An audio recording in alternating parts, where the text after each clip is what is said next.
கர்த்தருடைய பரிசுத்த நாமத்திற்கு மகிமை உண்டாவதாக. ஹல்லேலூயா. ஸ்தோத்திரம் அப்பா இயேசுவே.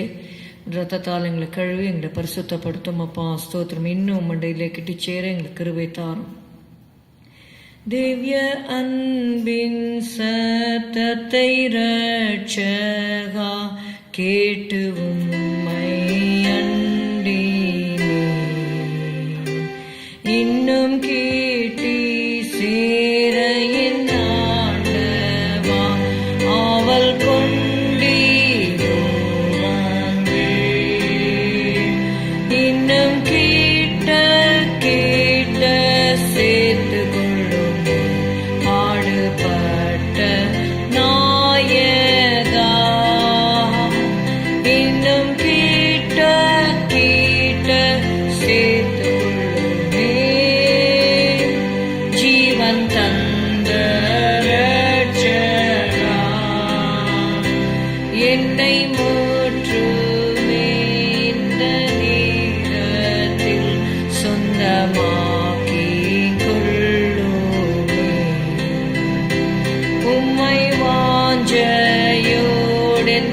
உள்ளத்தில் நாடி தேட செய்யுமே. இன்னும் கேட்ட கேட்ட சேர்த்து கொள்ளும் பாடுபட்ட நாயகா. இன்னும் கேட்ட கேட்ட சேர்த்து கொள்ளுமே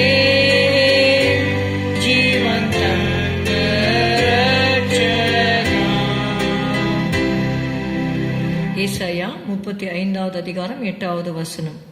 அங்கே பெரும்பாதையான வழியும் இருக்கும், அது பரிசுத்த வழி என்னப்படும். தீட்டுள்ளவன் அதிலே நடந்து வருவதில்லை, அந்த வழியில் நடக்கிறவர்கள் பேதையராய் இருந்தாலும் திசை கெட்டு போவதில்லை. Isaiah 35 and verse 8. And an highway shall be there, and a way, it shall be called the way of holiness. The unclean shall not pass over it, but it shall be for those, the wayfaring men, though fools shall not err therein. 9-10 வசனங்களையும் வாசிக்கிறேன். அங்கே சிங்கம் இருப்பதில்லை, துஷ்ட மிருகம் அங்கே போவதும் இல்லை, அங்கே காணப்படவும் மாட்டாது. மீட்கப்பட்டவர்களே அதில் நடப்பார்கள். கர்த்தரால் மீட்கப்பட்டவர்கள் திரும்பி ஆனந்த களிப்புடன் பாடி சீயோனுக்கு வருவார்கள். நித்திய மகிழ்ச்சி அவர்கள் தலையின் மேல் இருக்கும், சந்தோஷமும் மகிழ்ச்சியும் அடைவார்கள், சஞ்சலமும் தவிப்பும் ஓடிப்போம். No lion shall be there, nor any ravenous beast shall go up thereon. It shall not be found there, but the redeemed shall walk there. And the ransomed of the Lord shall return and come to Zion with songs and everlasting joy upon their heads. They shall obtain joy and gladness, and sorrow and sighing shall flee away. இந்த 3 வசனங்களிலே 3 விதமான வழிகளை நாம் பார்க்கலாம். In verse 8 we read about the pure way or way of holiness. Verse 9 it tells about the protected way. Verse 10 speaks of the joyful way. ஒவ்வொன்றாக நாம் பார்க்கலாம்.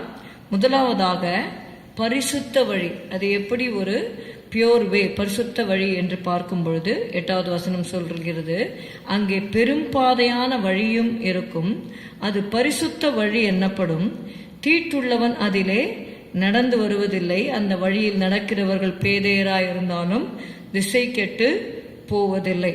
கர்த்தருடைய வழி என்பது நீங்க பாத்தீங்கன்னா கர்த்தருடைய வேதத்தின்படி நடக்கிற உத்தம மார்க்கத்தார் பாக்கியவான்கள். கர்த்தருடைய வசனத்தின்படி நாம் நடக்கும் பொழுது அது பரிசுத்த வழியிலே நாம் நடக்கிறோம். இந்த வழி நம்ம எங்கே கொண்டு செல்கிறது என்று பார்த்தீங்கன்னா நித்திய ஜீவனுக்கு நேராக, பரலோகத்திற்கு நேராக அந்த வழி நம்மை கொண்டு செல்கிறது என்று பார்க்கிறோம். சில வேளையிலே நாம் பேதையை போல இருந்தாலும் அந்த சொல்கிறார் திசை கெட்டு போவதில்லை. We have to commit our life to God. Then the Lord will cleanse our heart and fill us with His love. நம்ம அந்த பரிசுத்த வழியிலே நடப்பதற்கு நம்மை நாம் பரிசுத்தப்படுத்திக் கொள்ள வேண்டும். கர்த்தராகிய இயேசு கிறிஸ்துவுடைய ரத்தம் சகல பாவங்களையும் நீக்கி நம்மை சுத்திகரிக்கும் என்று சொல்லி பார்க்கிறோம். அவருடைய ரத்தத்தினால் நம்ம கழுவப்பட்டு பரிசுத்த வாழ்க்கையை நம்ம பெற்றுக்கொள்கிறோம்.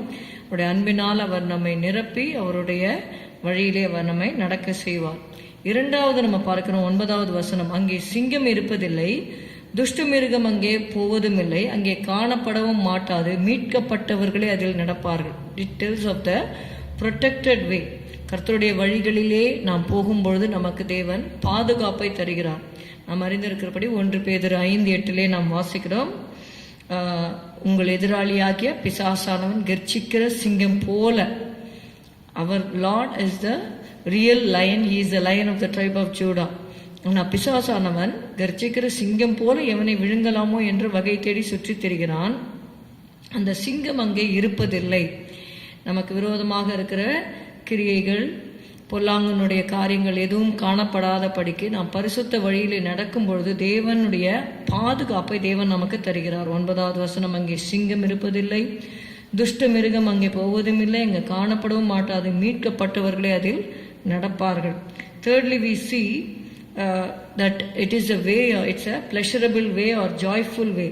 எப்படி அந்த சந்தோஷம் நமக்கு கிடைக்கிறது என்று நீங்க பார்த்தீங்கன்னா 10வது வசனம், கர்த்தரால் மீட்கப்பட்டவர்கள் திரும்பி ஆனந்த களிப்புடன் பாடி சீயோனுக்கு வருவார்கள்.